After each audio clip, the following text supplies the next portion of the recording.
On July 31st, 2025, Ksoo was slammed with a life sentence for the killing of KTA member Lil Buck, and his rivals didn't waste a second throwing a victory party over his downfall.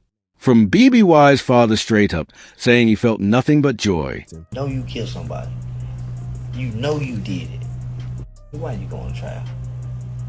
Come on, my nigga. So, shout out to Ksoo daddy.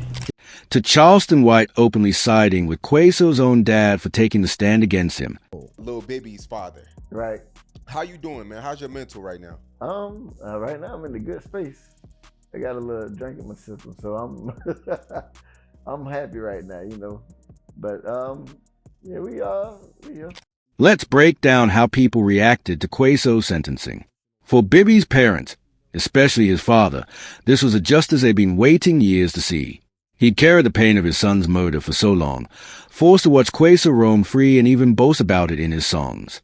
When the gavel finally came down, BBY's mother, Elizabeth Gaynor, felt that weight lift, saying, "I could finally take a breath," showing how much Ksoo's conviction eased years of grief. They'd finally put her boy's killer away. It took far too long, but for Bibby's father, who always believed in Ksoo's guilt, the moment hit deep in his soul. Who was Lil Bibby to you? Lil Bibby, I don't know Bibby. I know Adrian. I know Junior. You know what I mean? So Bibby is the name that came for me after. You know what I'm saying? So I know Lil Adrian. I don't know Bibby. When I see Adrian, I see my son. Adrian Bibby Gaynor Jr. was gunned down at Hilltop Village Apartments in February 2019, just a 16-year-old caught in Jacksonville's deadliest turf war. To his father, he wasn't some street name or a drill rap statistic. He was his kid, the one asking for haircut money, the one craving McDonald's fries. Pop never knew him as Bibby. To him, he was Adrian. He kept broadcasting it like he was that. Yeah, they killed Bibby. I killed Bibby. Now you in jail. Commit your I killed Bibby slogans. Take your time as a man. The same way you broadcast it, take it on the chin. You know, because I got to take it every day. You know, and listen, at the end of the day, there's always tomorrow. So what goes on in the night comes to the light. You know what I'm saying? Bibby's link to Foolio's crew ran deeper than music collabs. They were family in spirit, brothers from another mother, growing up in the same streets, facing the same hardships, chasing the same dream of using rap to escape the violence swallowing Jacksonville's youth. When Bibby was killed, the pain cut even deeper once Ksoo started flaunting the murder, turning the tragedy into a twisted form of entertainment. Bibby's dad was never in doubt, saying, "I knew Ksoo killed my son." He bragged about it in songs, watching the young killer turn his family's loss into street clout. See a goofy, vibrant, energetic little dude, you know, laugh, goofy, dance, all that stuff there. So, you know, I don't know Bibby. I ain't meet Bibby, and I still don't know him. I met Lil Adrian, you know. So you never called Adrian Bibby, ever? Man, I ain't hear about that till after my son passed. When he passed, that's when it's Bibby this and Bibby that. The worst part? Prosecutors even claimed Ksoo got NFL player Leonard Fournette to pose with a Mike Bibby jersey as a sick joke. For the grieving father, that was pure torture, but he kept his composure, knowing street cameras see everything and karma misses no one. Whenever he spoke about his son, the love and heartbreak bled through every word. What was done to your son by Ksoo? You know, what was you feeling like? He doing what kids do. He want attention. He's seeking out for something. If he say he killed him and all of something, it's like he looking out. He reaching out for somebody to come get him. He want a hug. He a little boy. You know what I mean? He ain't that ain't what grown men do. Because if I go kill a person, I'm not finna brag about it. I'm not finna make myself seem like, hey, I'm that nigga. Because in the back of your mind, you really a scared ass kid. And you got a lot of misdirection in your life. When he broke down Ksoo's mindset, he didn't sugarcoat it, calling out the childish ego and need for attention that eventually got this young man buried in a life sentence. Come on, man. You know you killed somebody. You know you did it. Why you going to trial?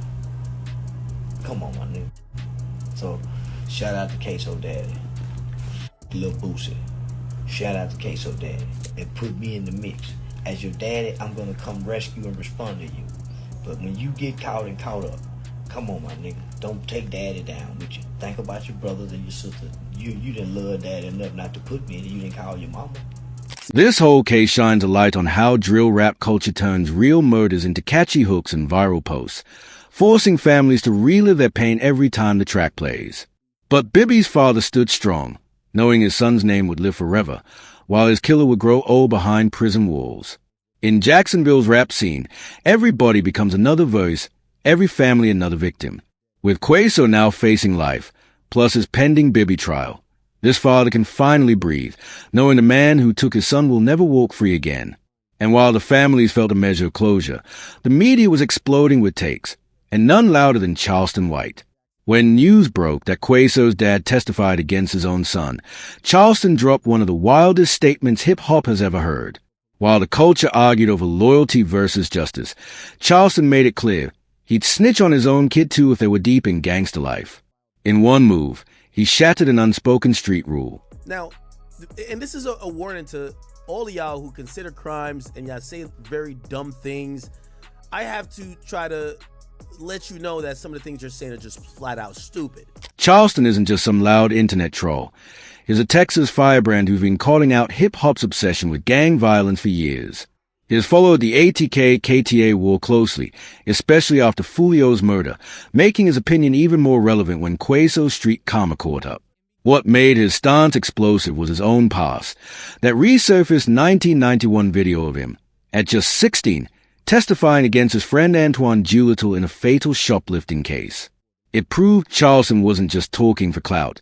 He's been living this tell-the-truth in court code from day one. Snitching and street shit go hand in hand. It's like peanut butter and jelly. Like, I'm sick of Boosie and everybody else saying, "Oh my God, I can't believe this guy told." When Charleston backed Ksoo's father, it lined up perfectly with his lifelong philosophy, choosing survival over street death, safety over outdated street codes. He doubled down without an ounce of regret, proving he thrived in the kind of firestorm most people avoid. In a Revolt interview from February 2022, he bluntly stated, "It ain't hurting nobody's feelings except folks glued to the internet, and that's what I feed off," making it clear he knows exactly how to spark debates about accountability in street culture. In another clip, he flat out said, Thoughts on hearing the verdict just now? The verdict will always be the verdict that the prosecution won. The blowback online was instant and brutal. The post's eye-catching visuals and bold headline, "Is he keeping it real or going too far?" generated the exact chaos Charleston lives for, as fans and critics clashed over whether loyalty to the block should outweigh protecting your own family. His stance on Ksoo's case showed his belief that young rappers are throwing away their futures and families for a few moments of fame. Supporting a father who testified against his own son sent one loud message. Charleston would rather be hated for speaking the truth than loved for staying quiet while kids get gunned down, even with his own problems brewing. Like that February 2025 Texas arrest for aggravated assault, Charleston keeps stirring the pot. To him, the Ksoo case represents something far bigger, the idea that saving lives matters more than protecting reputations, even if it means smashing the no snitching code. His reaction wasn't just about one trial. It was about calling out an entire culture that fuels these tragedies. Love him or hate him, Charleston forced hip-hop to face a hard reality. Sometimes the streets just aren't worth dying for. But Charleston wasn't the only voice weighing in on Ksoo's downfall and the father-son betrayal that sealed his fate. Up next, DJ Academics breaks it all down. Guilty like that. Hey, we're not gonna stop here, man. I gotta spend $300,000-$400,000 on me some more lawyers to come back on this, man. This is what we want to do. And I got back, so that's where we're at. I already knew what it's gonna come back with because this is what they've done. I've seen it done numerous times. Several people, same prosecutors, it's biased, not fair. Like from the start, it's all like fairness. DJ Academics pulled up with one of the most thorough takes on Ksoo's case. Exactly what you'd expect from someone who's tracked Jacksonville's drill scene for years. When the guilty verdict hit on July 31st, 2025, Academics reported the news, expressed his disbelief, and dissected the father's testimony from every angle. What really had him fired up was a betrayal factor. He said he couldn't believe Ksoo's own father testified against him, especially after the father claimed Ksoo left him to rot in jail and cut him off completely. In a culture where blood loyalty is supposed to be unshakable, watching a dad turn on his own son was unheard of. Still, Academics made it clear. DJ Academics, one of hip-hop's most outspoken podcasters and online personalities, has never shied away from covering Ksoo's legal mess, often zeroing in on how prosecutors have been weaponizing rap lyrics against young artists. Speaking from a place that blends street knowledge with industry insight, Academics sparked debate when he slammed the use of Ksoo's track Ksoo Homicide in his Instagram post as trial evidence. His long argued that rap verses are often creative exaggerations, not sworn confessions, warning that this trend could open the door for other rappers to be convicted based on art, not facts. But beyond the legal theory, AK tapped into the emotional punch of the case. He pointed out the bitter irony that Ksoo's alleged motive was to protect his family, only to have his own father testify against him. That twist hit his audience hard, giving a human face to what could have been dismissed as just another street beef case. Reactions to his coverage were split. Some praised his in-depth, plain-language breakdown of the trial, which made sense to viewers who don't follow courtroom procedures. Others felt he was too sympathetic toward Ksoo given the evidence on record. Either way, it was pure academics, dissecting the legal side while still keeping the culture in focus. AK remained busy running his streaming and podcast empire while tracking stories at the intersection of rap and the justice system. But while he focused on the bigger picture, fans and the broader hip-hop community had their own heated responses to Ksoo's downfall. Streets react. Fans and critics go to war. The life sentence split the culture straight down the middle, sparking endless arguments online.